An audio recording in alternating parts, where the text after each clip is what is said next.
Olá, amigos do Argumento Podcast. Hoje, com a presença sempre do meu fiel escudeiro Marcelo Rax e um convidado que pode ser chamado de Caroso Machado, mas ninguém vai conhecer ele por Caroso Machado. Ele nada mais é do que um contador de histórias, um amigo, um pelotense agora, nascido em Novo Hamburgo, mas ele é pelotense já, que já escreve muita história para contar, muitos causos e muita experiência. Eu falo de Nauro Júnior. Bem-vindo, Nauro. Obrigado, estamos juntos, chegando agora para conversar com vocês, contar muita história, já que diz que eu sou um contador de história, né? Verdade. Eu sou filho de um contador de história. Meu pai era tropeiro e de noite ele sentava na beira do fogo para contar histórias para gente. Ele contava de uma forma que encantava muito. Eu resolvi contar história através de fotografia, através de texto e agora através do cinema. Que legal. É uma história, não sabia que era tropeiro, mas não era mentiroso, né? Ah, Um pouco. todo contador de história mente um pouco, né? É bom ter uma história a mais pra contar, né? Claro, ele não mente, ele só enfeita. Enfim. Floreia. Floreia. É uma floreada. Mas, Nauro, Pelotas se tornou uma paixão tua há quase 30 anos, né? Viesse a Pelotas a trabalho e hoje Pelotas é a tua terra de coração. Hoje eu estava contando para o Gonzales que eu cheguei em Pelotas no dia 26 de junho de 1996 para vir passar um período em Pelotas, porque a Zero Hora precisava de um fotógrafo que segurasse as pontas até eles contratar um substituto para o antigo fotógrafo que tinha aqui. E pediram para mim vir passar um período aqui que poderia ser de 1 a 6 meses. E eu cheguei, era uma tardinha do dia de inverno. Cheguei na rodoviária, peguei um táxi e fui até a Zero Hora, que ficava, tu te lembra, do lado do Cruz de Malta, ali tinha a sucursal da Zero Hora. E 15 de novembro. na 15 fui recebido pelo Clécio, que era o meu editor, o Theo, filho do Rochefort, filho do Clair, que era o repórter da Zero Hora, e o Henrique Pires. Foram as 3 pessoas que eu conheci ali. Dali, eles me levaram até o Café Aquário, conheci o Café Aquário. Então, assim, Zero Hora, Cruz de Malta, Café Aquário, né? Tu já conhece a alma de Pelotas, o cheiro da lenha no Cruz de Malta, o cheiro do café no aquário. E eu me lembro que o Clécio conseguiu para mim morar no Hotel Rex. Então, dali eu fui pro Hotel Rex, dormi numa primeira noite no Hotel Rex, naqueles quartos gigantes, né? Um Rex antigo, assim. Parecia que eu tava num filme da década de 40, assim. E eu meio pensando, o que que eu tô fazendo aqui, cara? O que que eu vim fazer aqui, 26 de junho de 96? No outro dia eu acordo, tomo um café e cruzo a rua e vou até a Praça Coronel Pedro Osório. Quando eu olho pro Chafariz das Nereidas, o meu olhar de fotógrafo se encheu de luz, assim, sabe? E era o meu primeiro dia nessa cidade. E eu olhei para aquele chafariz e olhava para aqueles detalhes, me encantando, e eu olhava o Grande Hotel de um lado, eu olhava o 7 de Abril do outro, e no inverno as árvores ficam peladas, então tu enxergava pelo meio dos galhos, e eu pensei, eu não sei quanto tempo eu vou ficar nessa cidade, mas eu quero chegar todos os dias aqui com o encantamento que eu cheguei hoje. Eu quero chegar todos os dias em Pelotas como se eu chegasse pela primeira vez. E é assim que eu vejo Pelotas. Todos os dias, quando eu acordo, que eu vejo aquela penumbra, aquele fog, aquela neblina, ou quando eu vejo aquele verão quente, ou quando eu vejo enchente, para mim, eu estou chegando pela primeira vez em Pelotas todos os dias. Pelotas, para mim, é o centro do mundo. Para mim, o planeta Terra é uma porção de terra na volta de Pelotas e hoje uma porção de terra na volta da Palafita, que é a casa onde eu vivo com a Gabi, com a Gabriela Maza, que é minha esposa, com a minha filha Sofia. Mas é esse lugar que me alimenta os meus olhos diariamente, meus olhos de fotógrafo, agora meus olhos de escritor e os meus olhos de cineasta. Quem tiver a oportunidade de ver o filme amanhã vai ver que a minha vida é um vai e vem para a Palafita, né? Quando eu acordo de manhã, que eu ligo o motor do meu Fusca, talvez eu vá no Café Aquário, mas talvez eu vá a Moscou. Que bárbaro. Depende. É uma questão de escolha, porque eu tenho para onde voltar sempre, que é a Palafita do Arroio Pelotas, que fica no Areal Fundos. Uma visão surreal que é o Arroio Pelotas, né? Espetacular a visão de enxergar o Arroio Pelotas, né?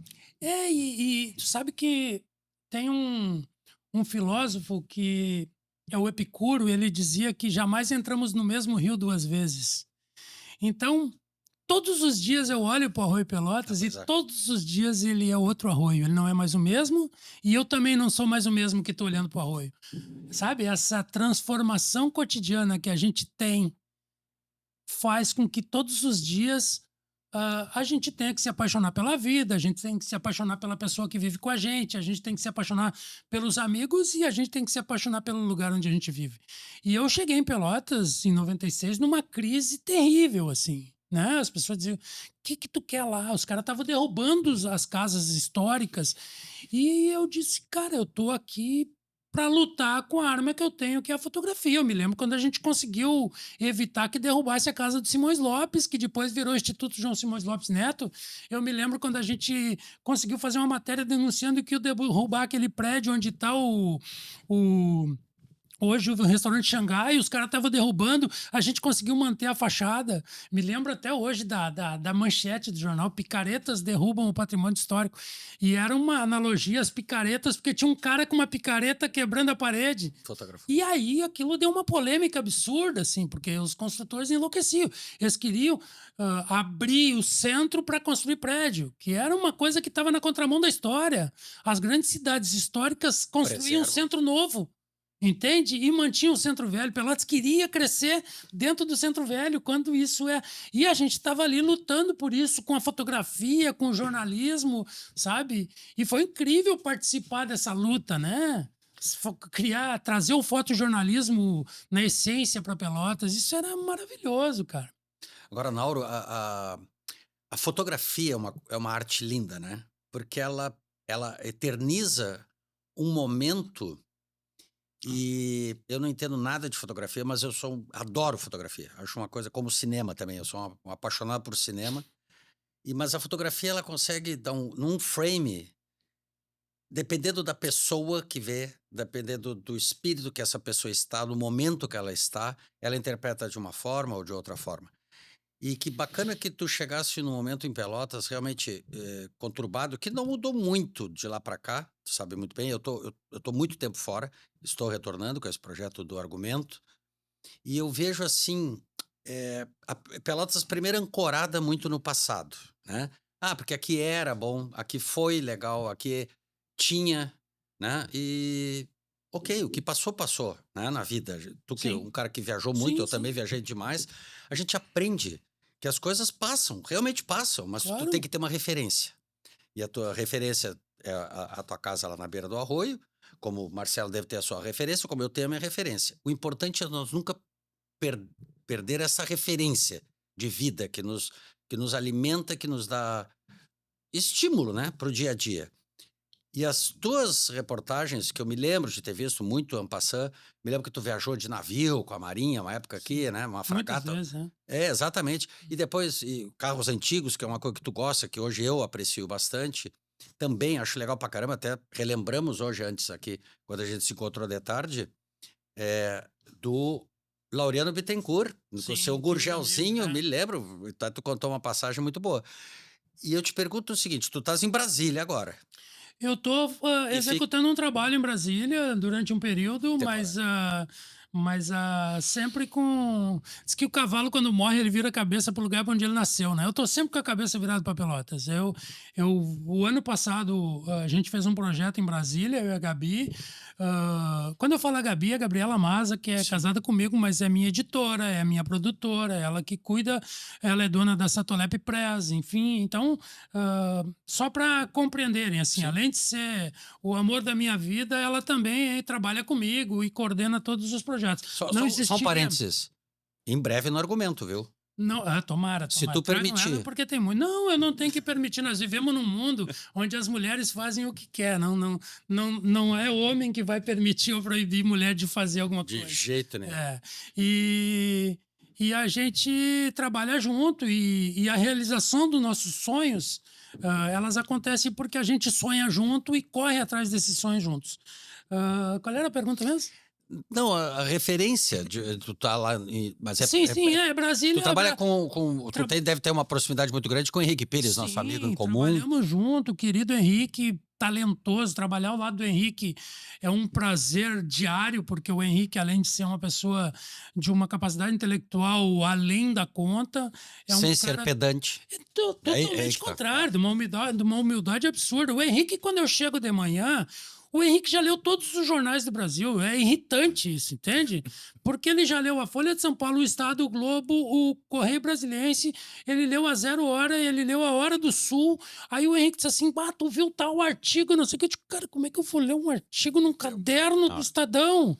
Me mostra, que daí ele vai lá, abre o Estadão, sabe? Ele é de uma informação, assim, ele tem muita informação. E além disso, quem conhece o Henrique sabe que é uma pessoa engraçadíssima, entendeu? Quase humorista, né? A gente dá risada o dia todo e assim, a metade do nosso dia trabalhando, outra metade falando de Pelotas, entende? A gente fala de todas as pessoas de Pelotas. Vocês podem ter certeza que em algum momento vocês foram assunto nosso. Mas assim, Brasília é um tempo, assim, eu adoro Brasília, é a minha segunda cidade no mundo.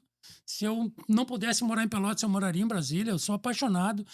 Hoje eu falei contigo, né? O que Pelotas tem de patrimônio histórico, neoclássico, século XIX, Brasília tem de patrimônio moderno. Eu digo, todos os dias eu passo na frente da Catedral de Brasília e eu não consigo me acostumar, cara. Não tem como se acostumar com aquela arquitetura, não tem como sair ileso de Niemeyer, como passar na frente do Congresso. Esquece política. Lembra que aquilo lá é uma cidade tombada pelo patrimônio mundial, entende? Então, assim, a gente anda em Brasília dentro de um museu. E isso me encanta em Brasília. Além do clima, né? Que é o oposto de Pelotas. Eu adoro Pelotas, Pelotas é úmido. Eu adoro Brasília, Brasília é seco. Eu adoro Pelotas, chove o inverno todo. Lá não chove nunca, entende? Então... Mas é isso, cara. Tô em Brasília durante um tempo, não sei quando, mas o meu lugar no mundo é Pelotas. Sempre vai ser.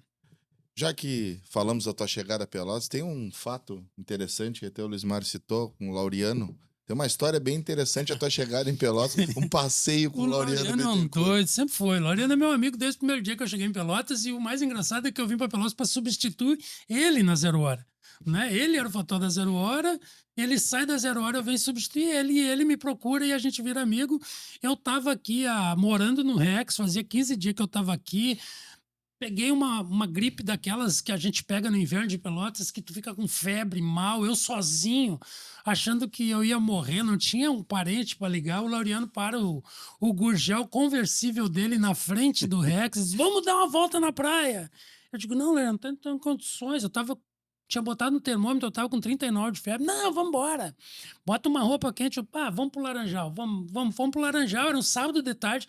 Naquele sábado de inverno de Pelotas, cinza, com meio que uma neblina que molha, assim, sabe? Aí chegamos na praia. Digo, vamos embora, Laureano. Não, vamos no Barro Duro. Eu digo, tá, vamos pro Barro Duro. Ele decidiu ir pela praia no Barro Duro, cara. E quando chegou ali no shopping, em vez dele ir por fora, ele foi reto pela beira do mato, ali pelo Totó, e tinha uma valeta no meio do caminho, e ele acelerou e o carro naufragou, velho. Eu fiquei com água até o peito, com 39 de febre. Aí nós saímos caminhando, chamamos os irmãos jugular lá, como é que era o Ricardo? O Ricardo, daí foram lá com os bugs, já virou uma loucura. E eu naquela febre louca, quando conseguiram desatolar, vamos embora, Laureano. Não, mas vamos embora pela Galateia. Cara, eu não tinha noção do que era Galateia. Tu achou que era uma BR? Vai, tá vendo? Eu com febre, molhado, daí eu não tava mais só com febre, eu tava molhado. Nós somos a Z3, da Z3 na Galateia. Cara, eu fui parar num pronto-socorro, né, cara? Óbvio. Isso é o Laureano. Mas essa era a intenção dele, para tu não substituir. O Laureano. Você aguentava, você resistia a chegar a gente é amigo até hoje. O Laureano é um querido, né? É uma figura. Acho que todas as histórias que o Nauro tem aqui para contar, que são muitas, né? Acho que a primeira tua grande aventura foi pela América do Sul, né? Conta para nós um pouco dessa tua... Depende, né? Você tá falando da Expedição Fusca América, né? Fusca América. O Fusca América, ele nasce aí em 2000. Em 2010, eu fui fazer a faculdade de filosofia, fui concluir minha faculdade de filosofia e a gente mora lá na beira do Rio Pelotas, que fica lá no fundo do areal, e a gente só tinha um carro. Sofia era pequena, E eu não podia deixar a Gabi lá a pé de noite. Sabe como é que é criança? Podia ter uma febre, a Gabi podia sair de lá. E eu estudava aqui no Ângulo, no Ângulo não, aqui no ICH. E aí eu precisava comprar um carro. Na época, por trabalhar na RBS, a gente, né, tem um certo status, né, o jornalista da RBS. Então, eu andava de iPhone com roupa de marca, mas não tinha um carro. Aí um dia eu tô voltando da aula da faculdade, eram umas 10h30, 11 horas da noite, e eu passo ali no Nelson da Cruzecar e eu olho um monte de carro novo, assim, eu pensando, aquele ali é um Troller, eu nunca vou ter, aquele ali é um não sei o quê, aquele não consigo. Eu olhei lá no fundo, tinha um Fusquinha com uma plaquinha assim, um Fusca azul. Aí eu peguei, eu tava com equipamento fotográfico, eu botei uma lente, dei um zoom, tinha um telefone, eu fotografei, olhei, fui para casa pedalando. Cheguei em casa, peguei o iPhone e liguei pro cara. Assim, eu vi um Fusca para vender. O cara meio com voz de sono, assim. Sim, ele tá para vender lá. Só deixei lá, os caras são meus amigos. Eu digo, tu aceita a troca? Daí o cara disse assim, que carro tu tem para trocar? Tô precisando de um carro mais novo. Não tenho um carro, eu tenho um telefone para te dar pelo Fusca, né? Aí o cara disse, pô, tu não me ligou para oferecer um telefone por um carro, né? Essa hora da noite. Aí eu disse pra ele assim, pô, não, Fusca não é carro e não é um telefone, é um iPhone, né? Muito mais que um telefone. E aí começa uma negociação. Ele primeiro ficou bravo comigo, depois eu fui insistindo. Um dia, 15 dias depois, eu troquei o iPhone pelo Fusca. Dei R$ 500 de volta para dar um... E aí acontece uma coisa, uma virada na minha vida, que é o seguinte... Eu, desde a infância, eu sempre quis, sem nenhuma falsa modéstia, mas tudo que eu fiz, eu quis ser muito bom naquilo. Eu fui sapateiro, eu trabalhava numa fazenda, eu queria ser o cara que andava melhor a cavalo, né? Me arriscava a domar cavalo quando era guri. Depois eu fui sapateiro, eu queria ser o melhor sapateiro. Quando eu fui fotógrafo, eu quis ser o melhor fotógrafo. Eu nunca vou ser melhor, mas a intenção faz tu melhorar. O objetivo é. É. E aí, eu às vezes esquecia de coisas que eram muito importantes para mim, da minha essência. E aí, quando eu trabalhava na RBS, que andava de iPhone, que ia nos lugares, que não sei o quê, que as pessoas... Tu chegava no teatro, os caras, não, ele é da 0 hora, deixa ele entrar. Isso vai meio que te encantando e meio que te deslumbrando e vai te... Né? Tu vai acreditando naquele personagem e tu vai perdendo a tua essência. E aí, quando eu dou aquele iPhone, que era um símbolo do consumo, De né? status. Os caras nos Estados Unidos faziam fila 3 dias para comprar o último iPhone. E eu entrego aquele iPhone por um Fusca velho, todo ferrado. E eu entro naquele Fusca e eu sinto aquele cheiro de gasolina, aquele cheiro que só o único carro no mundo que tem é o Fusca. E eu fecho os olhos e eu enxergo um menino de 3 anos que entrou num carro pela primeira vez, que era um Fusca do meu pai. Meu pai teve o primeiro Fusca da vila que a gente morava, sabe? Tá. Eu me lembro que eu enxerguei o Mário pela primeira vez pelo para-brisa do Fusca do meu pai. Sabe? E eu disse, cara, esse cara que eu tô perdendo, esse cara que eu quero de volta, esse cara que eu quero resgatar. E aí eu vi que naquele momento eu pensei, eu nunca mais vou ter prestação num carro zero para pagar. Eu vou andar de Fusca para sempre, velho. Sabe? Aquele momento não tinha Expedição Fusca América, não tinha intenção de viajar, não tinha nada, sabe? E aí eu arranquei ali na frente do cartório do Dunas e fui pra RBS, e entrei com aquele Fusca fazendo fumaça, queimando óleo. E os caras da RBS olharam pra mim e disseram, que deu nesse louco? Um Fusca todo ferrado, todo mundo... Porque lá todo mundo tem um salário de boia fria, mas anda de carro zero, entendeu? Jornalista que ganha bem é o William Bonner, entendeu? Jornalista do interior não ganha bem. E que não é pecado, a gente escolheu o jornalismo como uma missão e não como, sabe? Padre não ganha bem, filósofo não ganha bem, profissões que são missão não ganham bem. E aí eu comecei a andar com aquele Fusca, eu comecei para a faculdade com aquele Fusca, fazia filosofia, todo mundo ferrado, quem faz faculdade de filosofia, não, né? Aí, dia que chovia, eu levava os colegas até a parada do ônibus lá na Deodoro. Fusca, tu vai botando gente pra dentro e vai cabendo. Eu botava...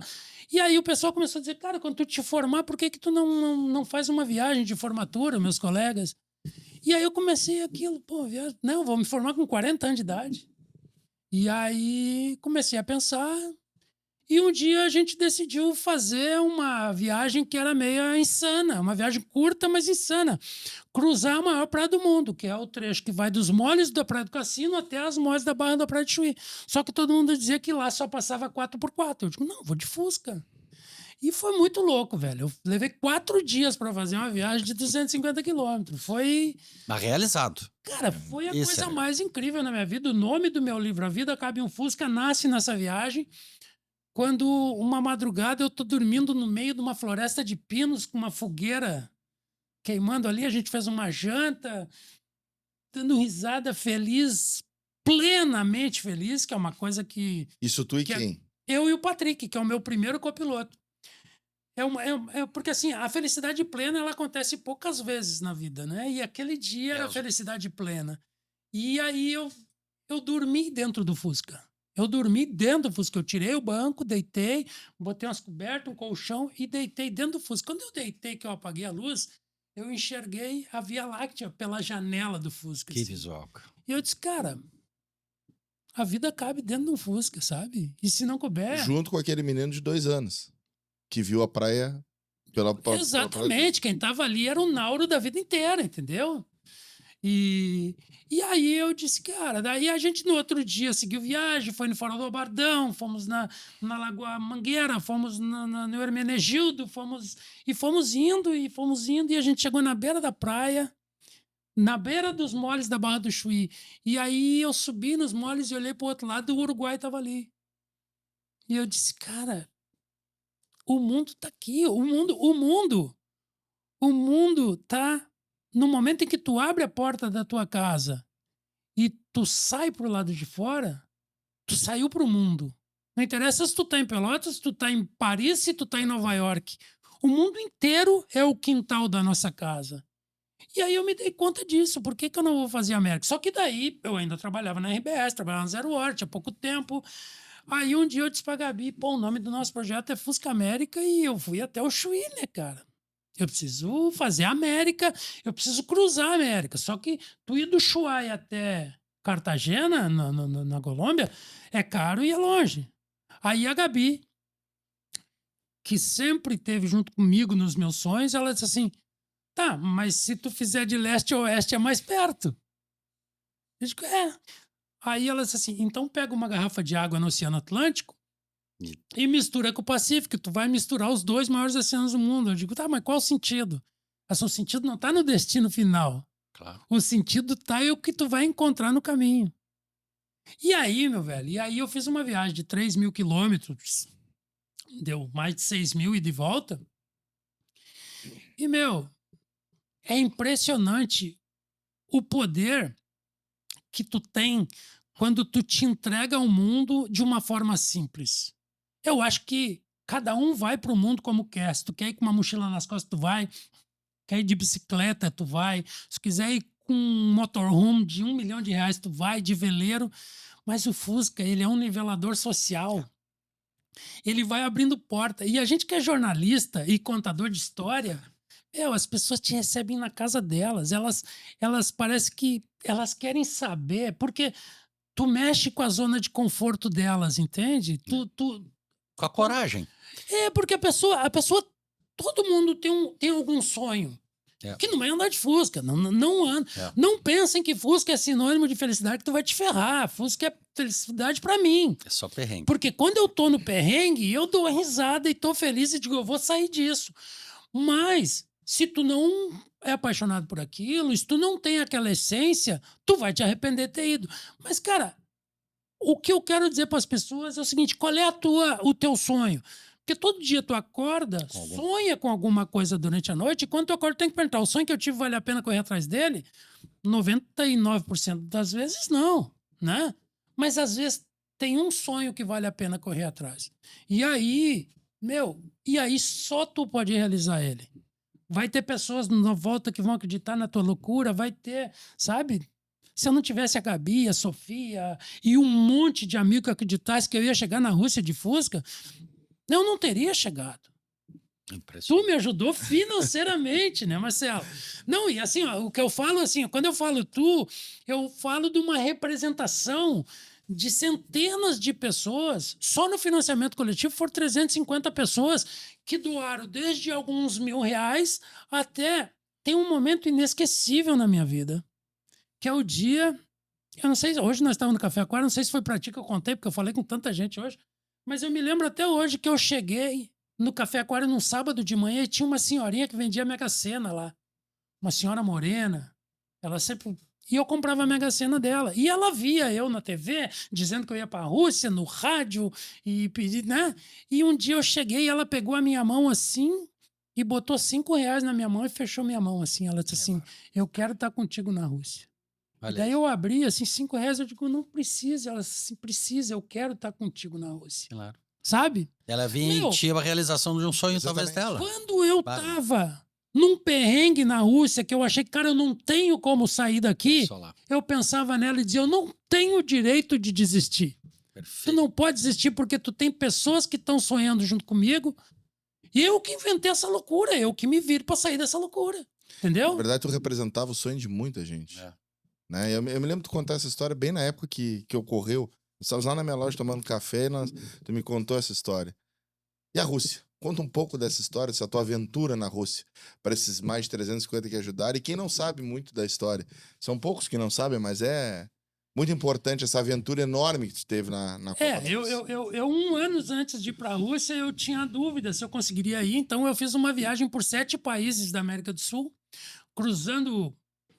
Porque assim, ó... eu digo que eu tive 3 grandes experiências transcendentais com a natureza. As 3 foram aqui.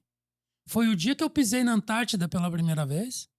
E eu tenho uma frase que eu digo que todo ser humano tinha que ter o direito sagrado de pisar na Antártida pelo menos uma vez na vida para sentir a insignificância do ser humano em relação ao planeta. A Antártida é um negócio... Te coloca no teu lugar, eu acho. A Antártida diz assim, eu tô aqui. A hora que eu quiser, eu acabo com tudo, entendeu? E a Antártida é o único lugar onde nunca teve um povo aborígene, nunca teve um povo nativo, nunca teve um idioma, nunca teve um fuso horário. É o único continente no planeta que continua virgem. Por mais que as pessoas tentam explorar ela, é impossível. A segunda experiência transcendental foi o dia que eu... E quem puder ver o filme amanhã... no Cineflix. Não sei se quando é que vai passar. Qual é o nome do filme? Não, claro. O Mundo Cabe em um Fusca.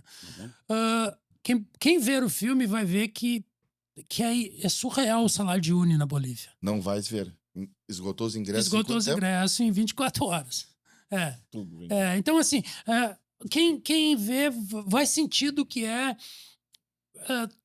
eu sempre sonhei em dar uma volta ao mundo velejando um barco e um dia eu naveguei num oceano desidratado no topo da Cordilheira dos Andes, que é o Salar de Uyuni, que é um deserto de sal de 300 quilômetros que tu perde referência, que é um negócio inacreditável. E a terceira experiência transcendental acho que essa é a foto que tu tem é a foto da capa do livro, é a foto da capa é a grande imagem da Expedição Fusca América. Apesar de a imagem do segundinho, que é o meu Fusca na frente do Kremlin, ela é muito forte, né? Porque ela é surreal, né?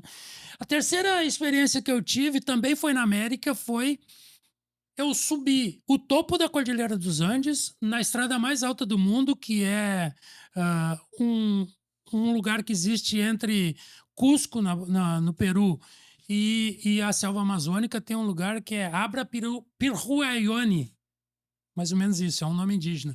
Lá tu chega a 4.725 metros, é a estrada asfaltada mais alta do mundo, onde tu não tem oxigênio, e o Fusca, por consequência, não tem oxigênio, ele vive de ar, né? Ele é um carro a ar, e a gente tinha que andar 15, 10 por hora com ele, porque ele não tinha força.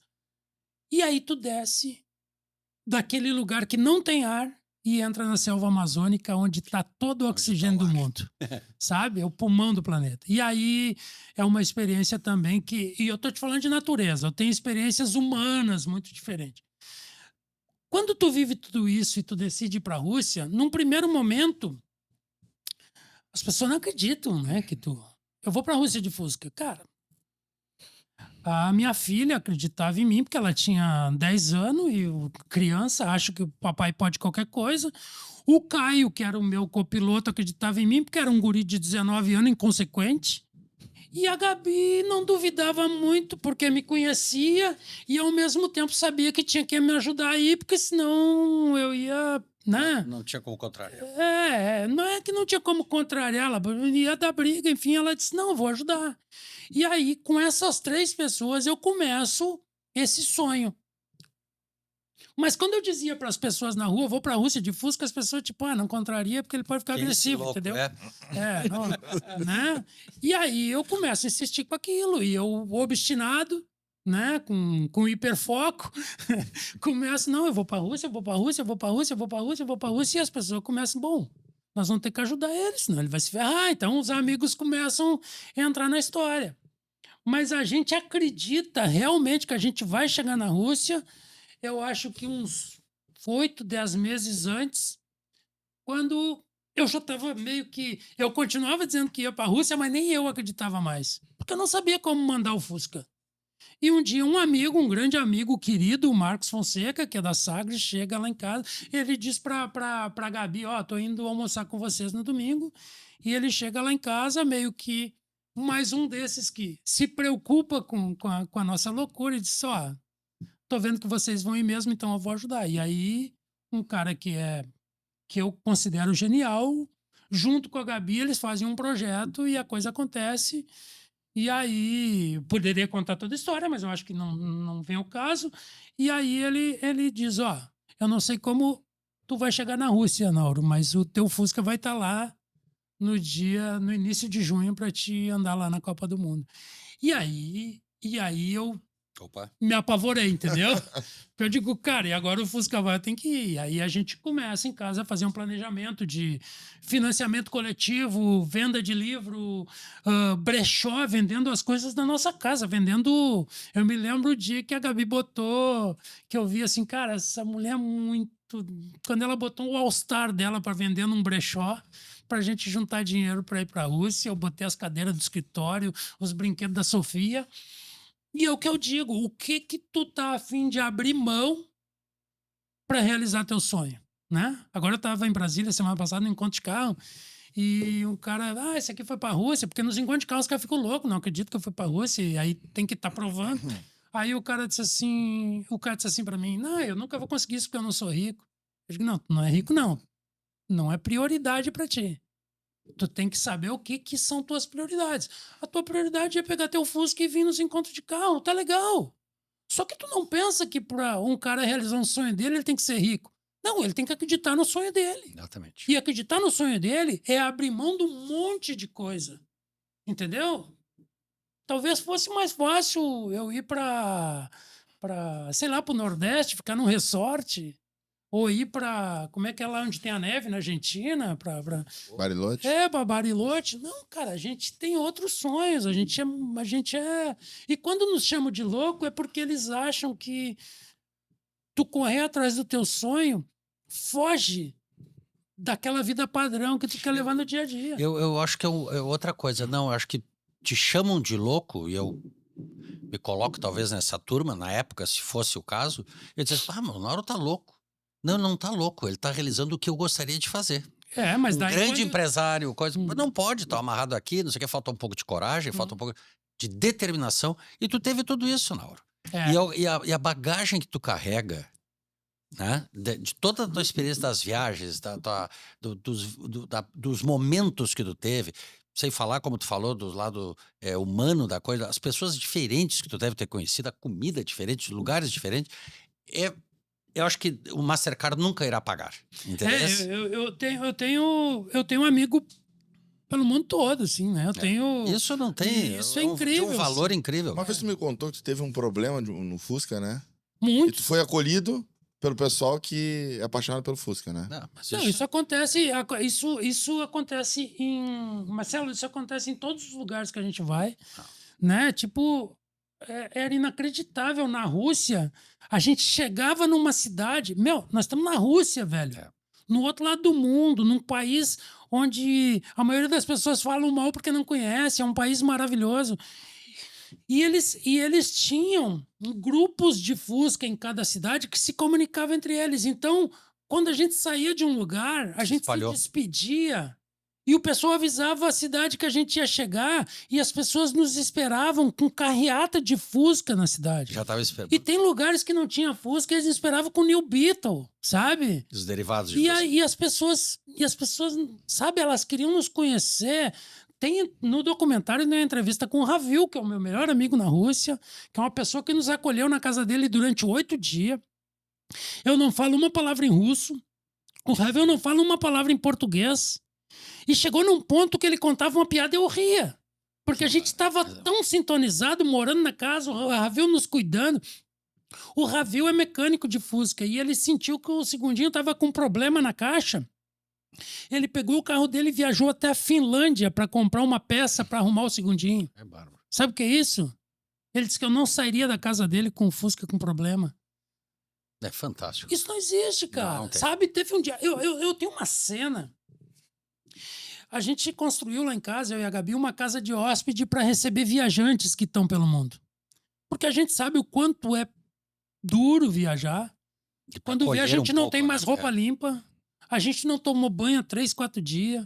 A gente tá com o carro capenga, precisando de um carinho, de um cuidado. A gente tá cansado de dormir nos bancos do Fusca ou em barraca. A gente quer uma cama, uma máquina de lavar roupa e umas ferramentas. Entende? E um descanso.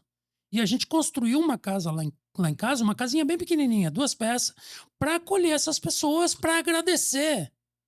Né? E às vezes eu me perguntava, às vezes ia lá para casa dormir uns caras estranhos que eu nunca tinha visto, e o cara ficava 1 dia, 2 dias lá e ia embora. E a gente perguntava, por que a gente faz isso, né? Quando eu estava em Kazan, eu fui recebido na casa de um cara que chama Nafis.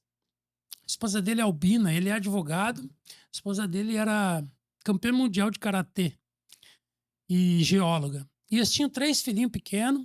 Morava numa casa de classe média dentro de um condomínio. Tipo condomínio de Pelotas aqui, sei lá. E aí, quando a gente chega na cidade, eles nos receberam e nos levaram para essa casa, que era uma casa onde eles moravam. Moravam o Nafis, a esposa, 3 filhos e o pai dela, que era um senhorzinho velho, que é russo, um cara de russo velho, assim. E a gente vai ali, daí eu me lembro que veio uma TV dos Estados Unidos fazer uma matéria com nós lá dentro do condomínio. Eles chamavam os amigos todos para conhecer os amigos brasileiros que estavam lá. E um dia, e a gente dormia no sofá da sala. Era um sofá grande, assim, que abria, virava uma cama. Eu e o Caio dormia junto ali, naquele sofá. E um dia, a gente tá dormindo assim, botava um calção e uma camiseta, e eu acordo, e eu levanto assim, tá a guarda do sofá aqui, eu olho para cá, tem uma mesa, tá sentado o Nafis, a esposa, os filhos e o sogro ali, tomando um café. Diz, good morning. Eu digo, good morning, caio de volta assim na cama e fico pensando, cara, será que eu receberia 2 russos de Fusca de lada, de lada na minha casa e levaria para dentro da minha casa com os meus filhos? Eu com a barba por aqui, com cabelo. Aí eu olhei pro Caio e disse assim, te ajeita, cara, vamos levantar. Tipo, e aí eu entendi por que eu fiz uma casa. Porque as pessoas boas se encontram pelo mundo. E as pessoas boas se solidarizam com pessoas boas. E se vier uma pessoa má na tua casa, faz parte do processo. Vai embora e vai vir outro. Mas as pessoas boas é que ficam. E é incrível, cara. Essa gente hoje vibra. Quando eu faço um livro, eles mandam um recado e mandam mensagem em cirílico. Eu tenho que levar para o Google Tradutor e saber. E quando eu boto no Google Tradutor, eu sempre recebo mensagens de amor, sabe? De carinho, de amizade dessas pessoas que estão lá do outro lado do mundo, que eu sei que se eu chegar lá hoje, eu vou ser recebido na casa deles de novo, sabe? E é isso que faz valer a pena. E isso que é o caminho que a Gabi fala. Não era Copa do Mundo. Não é sobre Copa do Mundo, não é sobre misturar o oceano, não é sobre Fusca. É sobre viver e viver de uma forma intensa, viver de uma forma que faz tu ficar velho e lembrar de uma coisa dessa e fazer assim, cara, minha vida valeu a pena. Tirar sabe? ensinamentos, né? A minha vida... Sabe aquela coisa assim que às vezes tu imagina assim, que eu vou fazer quando eu tiver 90 anos? Eu vou fechar os olhos e vou lembrar de tudo que eu vivi e vou dizer, cara, valeu a pena, valeu a pena. E tu tens a plena consciência que tu é um cara que inspira as pessoas. Com essa toda a tua jornada, enfim. Talvez Eu acho que esse seria o grande legado da tua vida, Talvez assim, seja né? isso. Quando tu chegar lá com teus... Daqui a uns anos, tu vai chegar no final da vida, tu vai fechar os olhos e vai...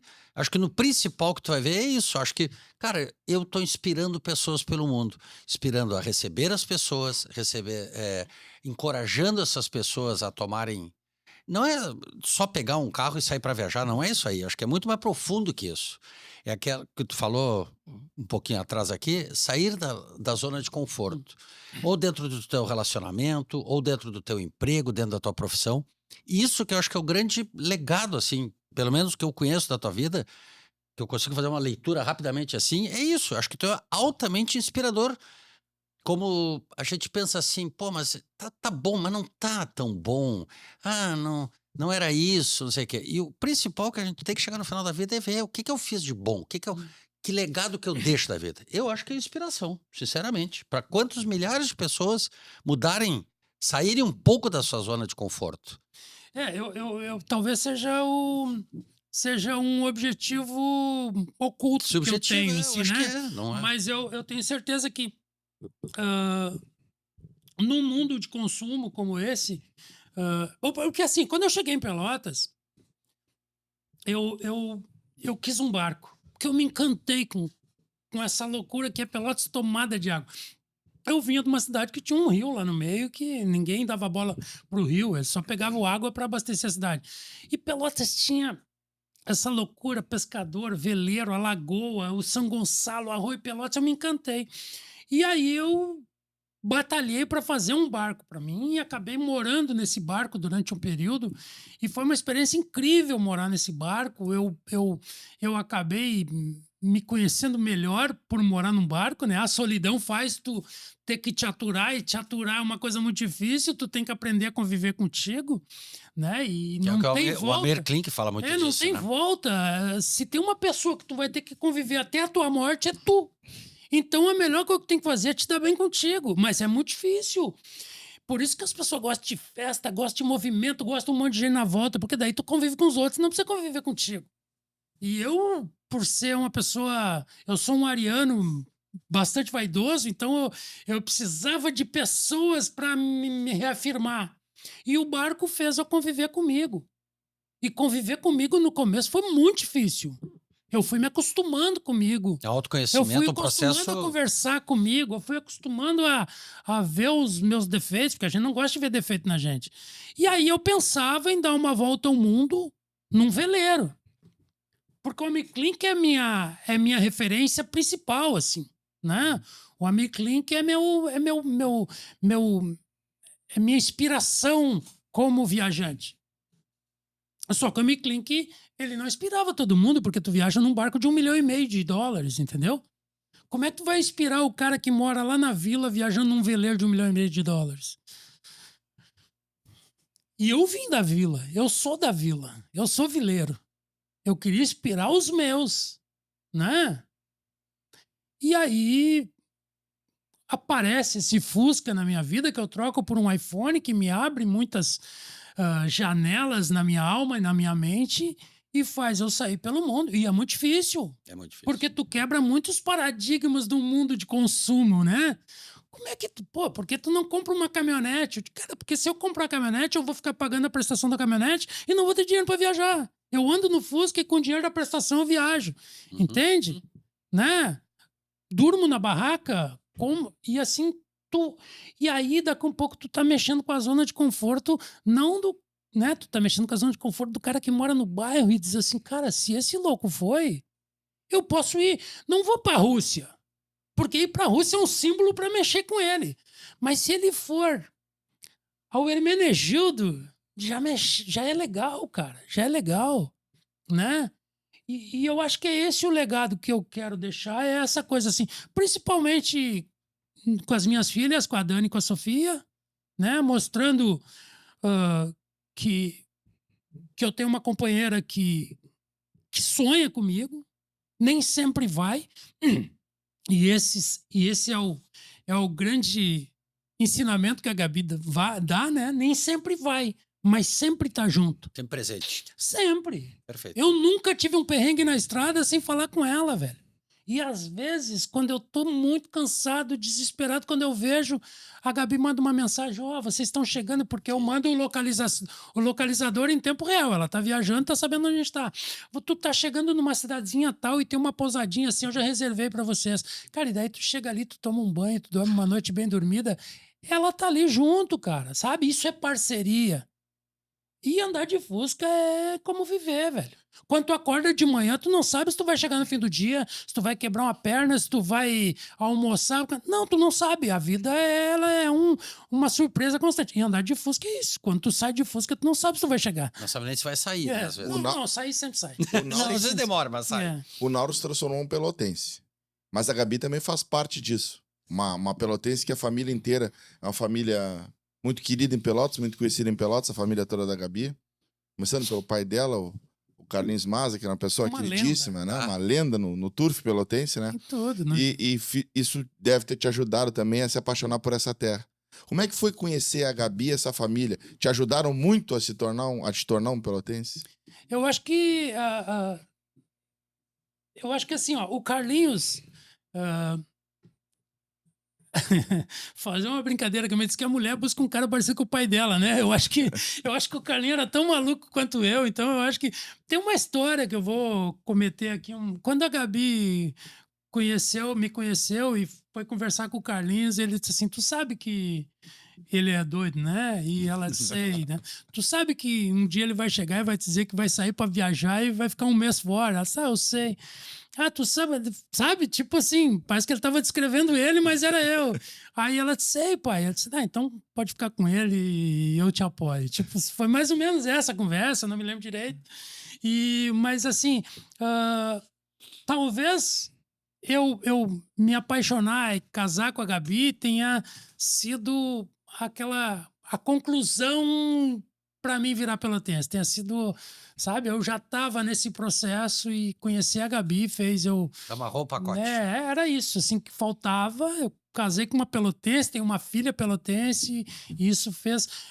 A gente tem um registro de casamento que é o livro chamado Pelotas em Imagem, do qual ela é editora, e que talvez seja um documento que todo pelotense tem na mesa de casa, né? Que é um livro, que é uma referência, que se chama Pelotas em Imagem. E que esse livro foi o meu registro de nascimento como pelotense, assim, né? E a gente fez junto. A gente sempre fez tudo junto. Desde o primeiro livro, A Noite que Não Acabou, O Náufrago de um Mar Doce, é uma história que o Carlinhos Maza me contou e depois eu transformei num livro. A Expedição Fusca-América a gente sempre teve junto. O Andança Imaginária é um livro que ela edita e eu e a Sofia fizemos. O Laranjal Imagem. A Vida Cabe um Fusca, a gente sempre fez tudo junto. A Satolep Press, a gente construiu ela junto. Ela é talvez a agência de comunicação mais longeva de Pelotas, né? E a Satolep Press, ela é a produtora do filme, ela é editora dos livros, ela é... A gente tá sempre junto em tudo que a gente faz. E assim, não pensem que também é mar de rosa. A gente briga quando tá trabalhando, a gente briga como qualquer casal. E a gente briga porque a gente é casado e a gente trabalha junto, entende? Então é muito difícil. Briga em dobro. Mas é muito legal quando a gente... Amanhã vai ser muito emocionante no cinema. Ah, que legal. Porque é o resultado de 12 anos de trabalho, 500 horas de imagem, 17 países, mais de 100 mil quilômetros. Muita dor, muita lágrima, muita alegria, muita estrada. A gente cruzou 9 países da Europa, eu, ela e uma filha de 12 anos na carona, sabe? Uma adolescente cruzando Letônia, Lituânia, Polônia, República Tcheca, Alemanha, Áustria, Itália, França, Espanha, Rússia. Brasil, Uruguai, Argentina, Chile, Bolívia, Peru, Paraguai. A gente fez tudo isso. Nem sempre os 3 dentro do carro, mas os 3 Juntos. sonhando, entende? Muito legal. Muitas alegrias, muitas histórias. Mas tem um capítulo aí que tu cita que é bem doloroso para boa parte da população de Pelotas, que é o livro A Noite que Não Acabou, né? Esse livro é bem pesado, assim, para boa parte da população de Pelotas. O que tu sentiu naquela história toda? Bom, o que acontece? Eu trabalho com jornalismo, tá fazendo 35 anos agora, né? Em 2009, eu tava em casa, a Sofia tava com febre, era pequenininha, e ela tinha nascido em 2004, 2005, ela tava com 4 anos, e a Gabi, na época, fazia a comunicação da Ecosul, e eu trabalhava na Zero Hora. De manhã, a Zero Hora me manda no estádio Bento Freitas, porque o Brasil tinha montado um time, o Brasil de Pelotas tinha montado um time que era um canhão aquele ano. Danley era o goleiro, tinha trazido jogador do exterior, era um baita time. E eles mandaram eu ir lá porque tinha vindo 4 jogadores do exterior, que era para mim fazer uma foto. Era o único time que tinha contratado jogador de fora do país, no interior do Rio Grande do Sul. E eu fui lá, fiz uma foto dos caras, daí aproveitei, fiz uma foto do Danley com o Milar. O Milar era muito meu amigo, a gente ficou conversando, fomos caminhando. E o Brasil estava saindo 11 da manhã para ir para um jogo amistoso em Santa Cruz. E foi eu, o Danley, o Milar, o Regis, tudo conversando numa resenha. Quem já cobriu futebol sabe, aquilo ali, os repórteres ficam dando risada com os jogadores, enfim. Fui até a porta do ônibus. Quando o Milar tá entrando no ônibus, eu digo, e aí, vão dormir lá por Santa Cruz? E o Milar disse assim, não, convenci eles a voltar porque eu quero dormir com o Augustinho hoje, porque depois vai começar o campeonato, eu vou estar viajando muito, eu quero aproveitar o Augustinho, filho dele, pequeno. E aí vão voltar.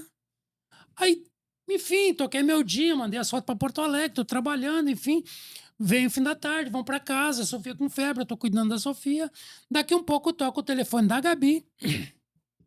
E quando acontecia um acidente na estrada, eles avisavam ela, como assessora de imprensa, para avisar a imprensa. E aí eles ligam para ela e eu tô no quarto com a Sofia e eu ouço a conversa dela dizendo assim, como assim um ônibus? Aí eu digo, acidente com ônibus, com vítima. A gente fazia isso em um treinamento da Ecosul e não em vida real. E daí ela diz assim, aonde? Ah, no Trevo de Canguçu, não sei o quê. Cara, e na hora me vem assim, é o ônibus do Brasil, sabe? E daí eu vou na cozinha e diz, o que houve? A Gabi disse assim, acabaram de me ligar dizendo que um ônibus tombou, que tem morte e que pode ser o ônibus do Brasil de Pelotas. E eu olhei para ela e disse, é o ônibus do Brasil de Pelotas. E aí, na hora, eu ligo pro presidente, que era o dono da imobiliária lá, o Helder. O Helder. E o Helder disse assim, Nauro, eu era amigo do Helder, sou amigo do Helder, vi ele no café hoje. Nauro, a gente tá indo para lá e é o ônibus do Brasil e caiu a ligação, porque ele estava naquela região de Canguçu, tava indo ele e o Ivânio Branco. O André Araújo. O André Araújo. E aí eu já liguei pro motorista do jornal e disse, vem que nós temos que viajar. E largamos. E a Gabi ficou avisando todo mundo. O único veículo de comunicação que estava no ar aquela hora, era quase meia-noite, era o Henrique Pires com o programa que ele tinha na Pelotense. Exatamente. E aí o Henrique Pires é o primeiro a dar essa informação e começa uma comoção na cidade através das ondas da Rádio Pelotense, que era a única que estava no ar, e as pessoas começam a pegar informação pela Rádio Pelotense, pelo programa do Henrique, que era um programa de entretenimento, mas que vira um programa de jornalismo. Inclusive, a Rio saiu do ar e retorna, né? Retorna às 3 da manhã, até às 3 da manhã, foi uma loucura. E aí, nós indo pro lugar, eu, o motorista do jornal, e eu levando o Carlinhos, que era do Diário Popular, que não conseguiu chamar o motorista, foi comigo, o Carlos Queiroz. E quando a gente chega no lugar, cheio de ambulância, cheio de gente, aquele ônibus lá embaixo, na Pirambeira, assim, me veio essa frase, que não é bem essa, mas é assim, essa noite nunca vai acabar. Essa noite vai ficar na história da cidade. Eu sabia que tinha gente morta lá embaixo, não sabia quem era. E aí a gente desce para fotografar e os caras dos bombeiros, ou da Ecosul, da polícia, alguém disse assim, tu conhecia o Milar? E eu disse, sim, meu amigo. E daí ele disse, então vem cá que nós precisamos reconhecer quem é esse cara. E daí quando ele levanta, eu vi que era o Milar. E aí foi muito difícil. E aí tava os três lá, muita gente indo embora, e eu vendo aquilo tudo. E aquele dia também eu me dei conta de uma coisa. Eu tinha já passado por muitas pautas jornalísticas que eram factuais, que até poderia ter um desdobramento no outro dia, uma semana, mas acabava. Mas eu não estava na frente de uma pauta, eu estava na frente de um momento histórico para uma cidade. Eu estava na frente, uma das poucas vezes, de um fato histórico. Não era mais uma pauta jornalística. E naquela época, em 2009, já estava nascendo a fake news. E eu pensei, cara, se essa história não for contada em um livro, muito bem contada, daqui a 10 anos cada um vai contar essa história de um jeito. Essa história tem que virar um livro. Só que, cara, era muita loucura minha querer escrever um livro. Eu nunca tinha escrito nada. Eu tinha um blog dentro do Clique RBS que eu escrevia textinho, crônica, a Gabi corrigia para mim, eu publicava. E aí eu volto e a gente vai naquela loucura, mas eu já me dou conta que eu tenho que... Porque eu como escritor, a minha fonte de informação para escrever é fotografar. Eu fotografo muito e depois escrevo a partir das fotos que eu tirei. Tem gente que anota, eu anoto nomes, coisas assim, mas... E aí eu volto e começo a fotografar tudo. Quando termina aquilo, que eu... 2 dias depois eu consigo dormir, desmaiar. Quando eu acordo, eu falo pra Gabi, ó, eu acho que a gente tem que escrever um livro sobre isso, bababá. E a Gabi disse, não, comigo não. Não vou fazer isso. Não tenho condições de... É uma tragédia... Paixão, né? Tu mexia com tudo que poderia dar errado, assim, né? E quando tu mexe com tragédia, morte, paixão futebolística, tu anda numa linha tênue entre o sensacionalismo e, sabe? E aí daí eu começo a escrever. E eu chegava aí em 10, 20, 30 páginas e... Tô falando demais aqui, mas eu pendia para um texto que eu não gostava. Uhum. Porque se tem uma coisa que eu sei é ler texto bom, saber quando um texto é bom, um texto é ruim. Então eu tinha que ter essa autocrítica de que o meu texto não estava bom. E aí eu começo a convidar alguns amigos para escrever um livro comigo, até que entra o Eduardo Secone, que é um cara genial, com um texto brilhante, apaixonado pelo mesmo texto que eu, que é o jornalismo literário do Truman Capote, do Gate Lise, que são os caras do New Jornalismo Americano, que escreveram A Sangue Frio. E aí o Secone entra e a gente consegue fazer um livro de 360 páginas, com um prefácio histórico do Aldir Garcia Chilé, um livro desenhado pelo Valder Valerão, da Nativo Design, e pelo Emerson, maravilhoso. Um livro onde a gente entrevistou quase 300 pessoas, onde a gente fez a viagem, refez a viagem que o Brasil fez até o lugar onde teve o jogo, fizemos a curva, fomos à exaustão de informações e 10 meses depois a gente lança esse livro na Feira do Livro, que se torna o livro mais vendido da história da Feira do Livro de Pelotas até hoje, numa edição, né? E hoje é um livro esgotado, que é disputado a tapa na internet. Quando tem um, custa 300, 400 reais. Não pretendemos publicar ele nunca mais. Por quê? Porque a ideia era contar a história exatamente como ela aconteceu. Se um historiador for querer estudar essa história daqui a 50, 80, 100 anos, ele vai ter que olhar aquele livro e ele não vai ir em fontes que vão dizer coisas que não foram verdade. A gente entrevistou todas as pessoas que estavam dentro daquele ônibus, a gente entrevistou todas as pessoas envolvidas no resgate, a gente esteve nos hospitais, a gente leu. A única pessoa que nunca nos deu entrevista foi o motorista do ônibus. Mas a gente pesquisou aquilo à exaustão e o que está no livro foi o que aconteceu. A gente conta no livro a sensação de quem estava dentro do ônibus enquanto o ônibus capotava. A gente conta a sensação da cidade naquela madrugada.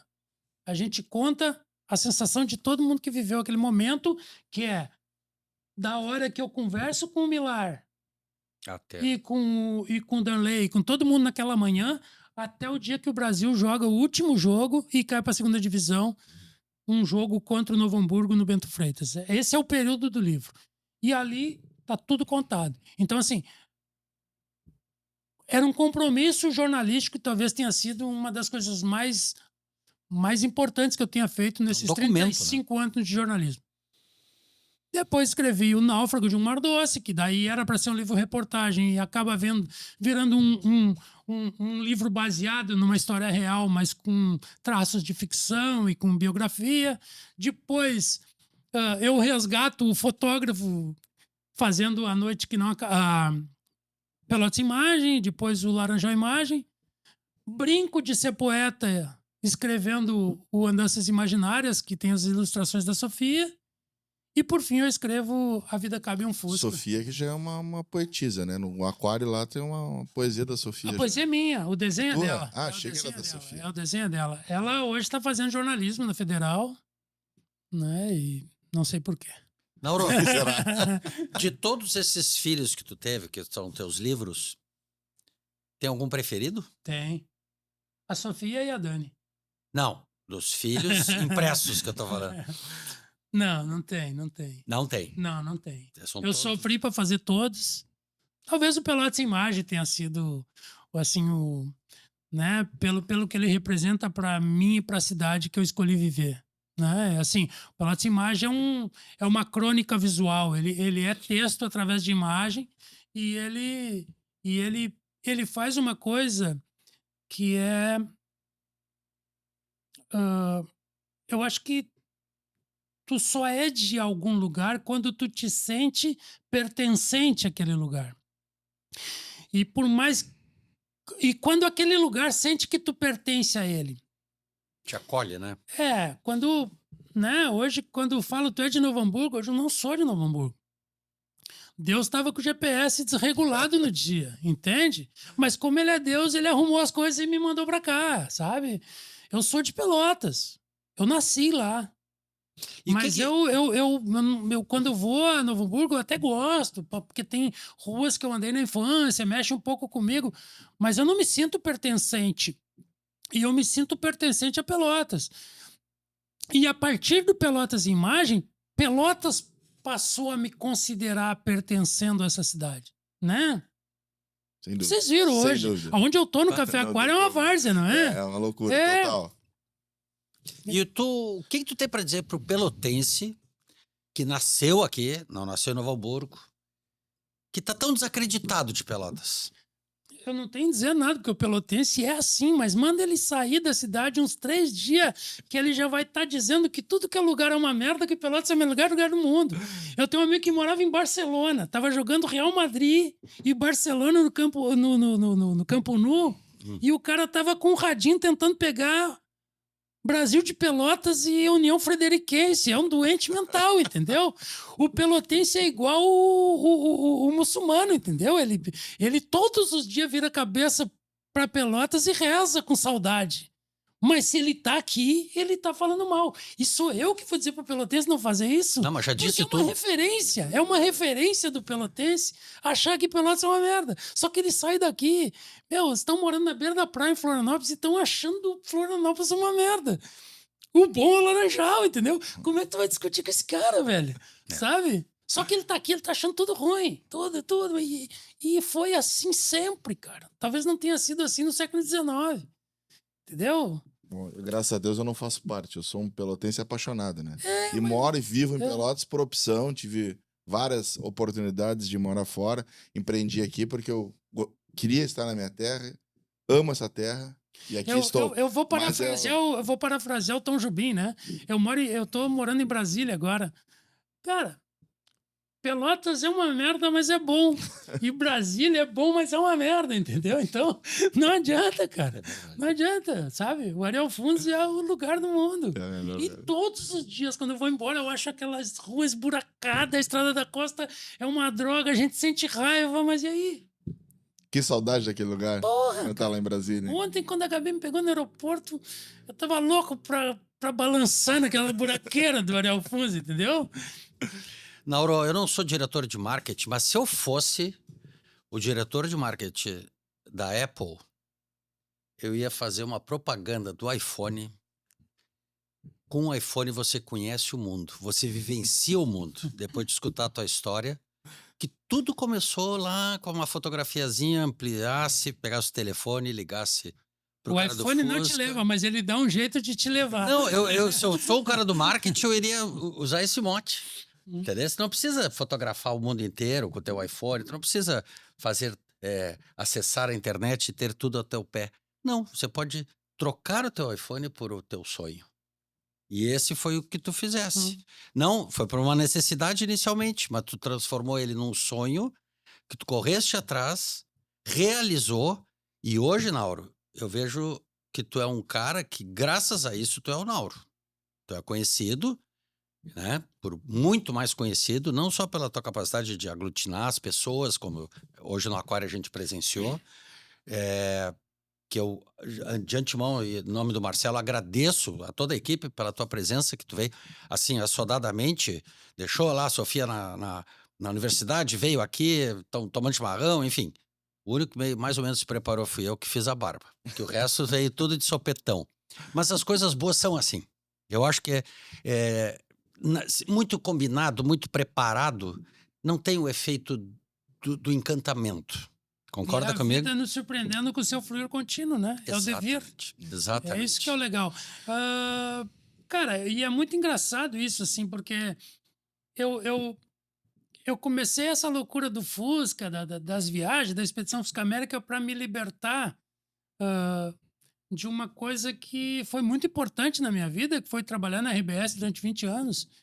E hoje não existe mais, as pessoas não falam mais de mim na RBS. Ficou muito maior a história do Fusca.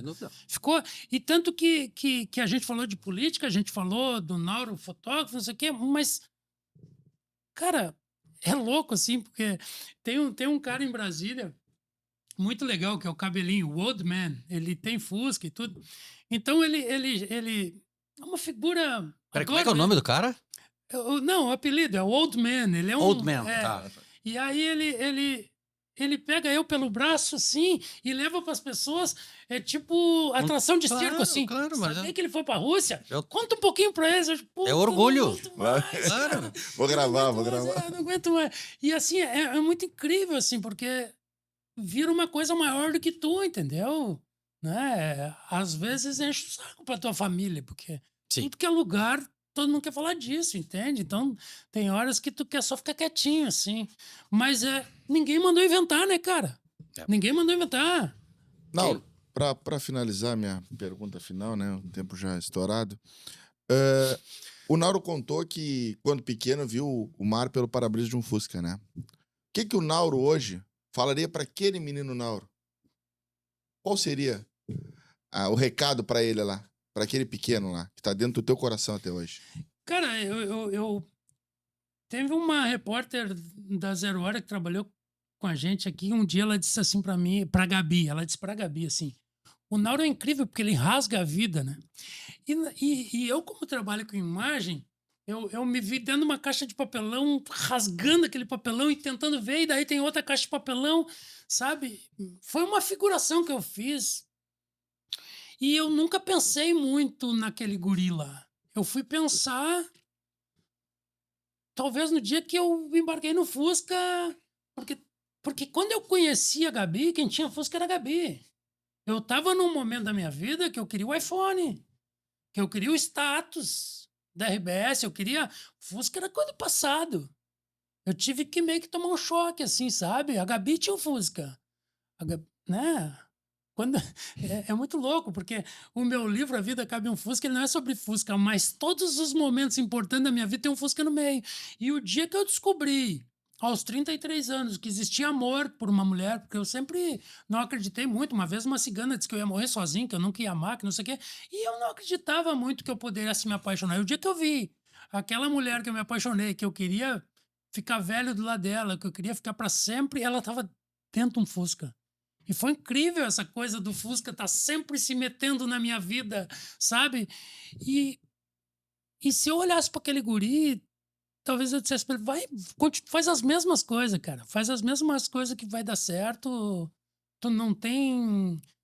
Não te preocupa que tu não tem nenhum talento para ficar rico. Então, seja feliz, entendeu? Teu futuro vai ser uma aventura. O teu futuro vai ser feliz em pequenos momentos. Vai embora, não desiste. Segue fazendo, tenta ser o melhor. Cara, eu tentei ser o melhor cara que andava a cavalo. Eu tentei ser o melhor sapateiro. Eu tentei ser o melhor fotógrafo. E eu tentei ser o melhor cara que andava no Fusca de Fusca pelo mundo, entendeu? E eu não consegui ser nenhuma das coisas, talvez. Ou tudo. Ou tudo. Ou tudo, mas daí... Não, eu discordo, acho que tudo. E o que é ser rico pra ti? Tu falou assim, eu não tenho talento pra ser rico, mas o que é ser rico pra ti? Eu sei exatamente o que é ser rico. Eu sou milionário. Mas ser rico de dinheiro, Sei. né? Porque ser rico também é bom, né, cara? Pô, tu poder pensar, cara, hoje eu vou pra tal lugar. Mas nós somos ricos, somos muito ricos, né? Quando tu acredita nos sonhos, quando os teus filhos te olham e dizem, cara, meu pai é um maluco, mas ele é legal, entendeu? Quando a tua mulher olha e diz, cara, esse cara é um doido, mas, cara, eu vou continuar com ele, porque, né? E, cara, isso é ser rico, entende? É tu saber que os amigos olham pra ti, brilham o olho, sabe? Dá pra dar umas risadas. A vida vale a pena se durante 24 horas tu te... Tem uma coisa no documentário que o meu montador disse pra mim assim, nós temos que ter um pico de emoção a cada 6 minutos. O filme tem 1h50. O montador chama Juliano Ambrosini, ele é um cineasta que montou o filme. Ele disse, nós temos que ter um pico de emoção a cada 6 minutos. E esse pico de emoção pode ser, o cara vai dar uma risada, o cara vai chorar, o cara vai sentir raiva, emoção é qualquer coisa. Mas a cada 6 minutos tem que ter um pico de emoção, né? E talvez por isso eu tenha gostado do filme e espero que todo mundo goste. Mas eu acho que a vida é dividida em 24 horas. Em 24 horas tu tem que ter um choro e um sorriso. Todos os dias. Tu tem que te emocionar até que caia uma lágrima e tu tem que rir. E aí vale a pena. E quando tu consegue todos os dias ter essas duas emoções, é muito legal.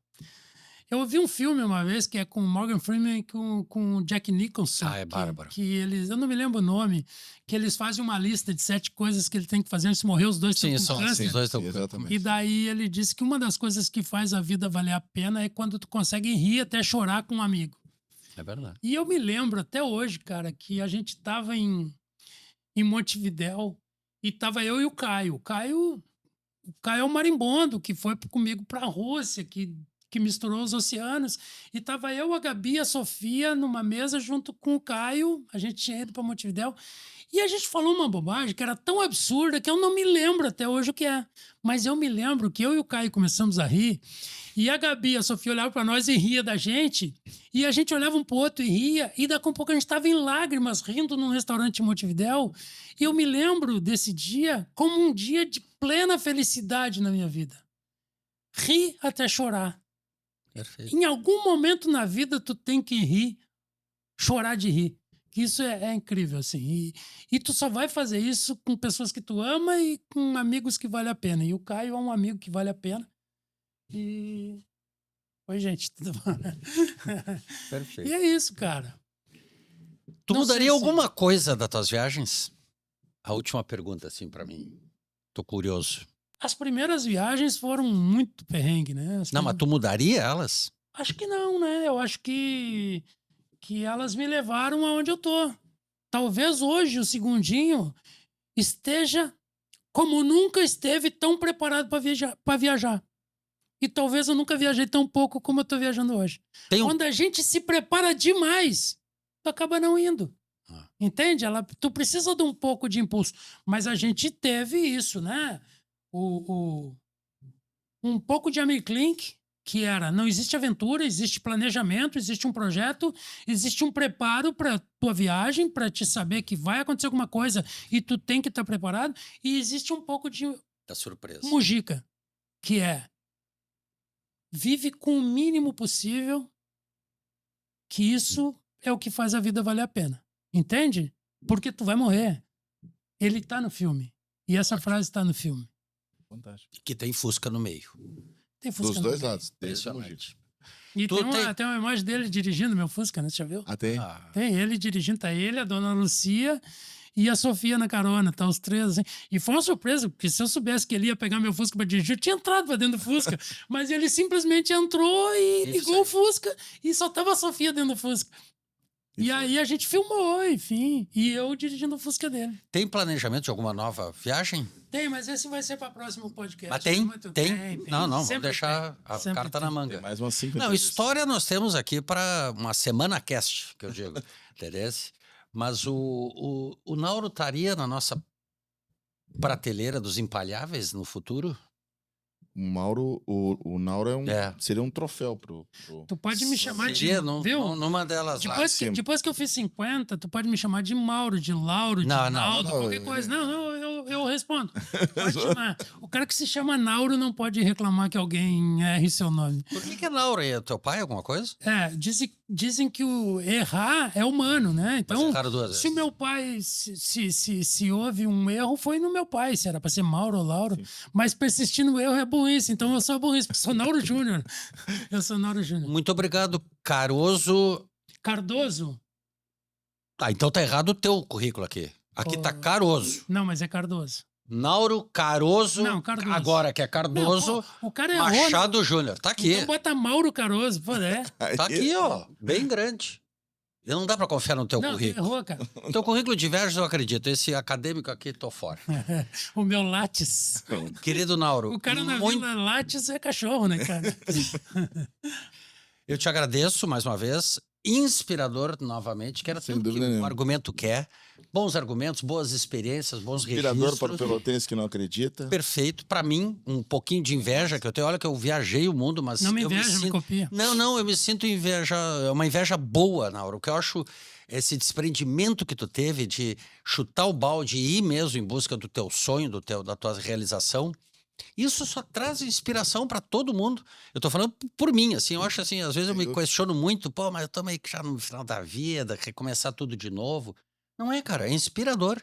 Inspirador pro Marcelo, que às vezes deve estar com alguns perrengues na sua empresa, para você empresário, para todo mundo da nossa equipe que tá aqui. É inspirador. Eu me lembro que um dia eu fui convidado para dar uma entrevista para a TV do Sesc, ou do Sesc, eu acho, sobre empreendedorismo, tendo a Expedição Fusca América como... eu achei, eu digo, vocês estão loucos? Não, cara, ninguém chega na Rússia sem Exatamente. É empreendedorismo. empreendedor. Posso dizer uma última frase? Claro, por favor. Vamos falar só Para um pouquinho. encerrar? Não, só para encerrar não. A minha última pergunta. Eu quero que tu me diga o nome do filme, onde que eu consigo ver o filme, já que tá todo esgotado. Eu nunca mais vou ver esse filme. Não. Ninguém vai ver? Não, é só pra mim. Não, cara, o filme, a gente... Por tudo que eu falei sobre Pelotas, eu não tinha como não fazer nós... Desculpa, Gabi. Sim. Sempre é nós, tá? Tudo Claro. que eu falei aqui é nós. Nós não tínhamos como não fazer uma sessão para as pessoas que Claro, colabora. tiveram do meu lado, que sonharam comigo, né? Perfeito. E a gente abriu 800 ingressos, que se esgotaram muito rapidamente, mas são 800 pessoas que vão representar esse montante de pelotenses que nos ajudaram. A gente deve abrir uma sessão extra, que não tem data ainda, tem que negociar com o Shopping Pelotas e com a Cineflix. Mas esse filme precisa percorrer um circuito de festivais. E para ir para os festivais, ele tem que ser inédito. Por isso Certo. que ele foi gratuito no shopping. Ele não é um lançamento. É uma pré-estreia. Ele é não é nem Não é? pré-estreia. Ele é uma sessão para convidados. Só isso. Sem lucro, sem... Não Fechado. pedimos nem alimento não perecível porque configuraria no ingresso. Então não custa nada. Só precisava ir na internet e retirar o ingresso. Em breve, a gente deve negociar com um canal de streaming para as pessoas assistirem. Que pode ser qualquer um canal de streaming que quiser Sim. adquirir Então o vai nosso estar filme. disponibilizado. O mais próximo que a gente tem é a Netflix e a Globoplay, mas não tem nada certo. Mas ele está inscrito no Festival de Cinema de Brasília. Gramado não deu tempo de escrever. Em breve a gente vai divulgar onde as pessoas possam ver esse filme. A gente foi convidado, estamos muito felizes de fazer uma uma sessão no Museu da Volkswagen em São Paulo para convidados também. A gente deve fazer isso antes do final do ano. E a Apple não vai te chamar. A Apple nem sabe que eu existo, cara. Olha, não é bem assim.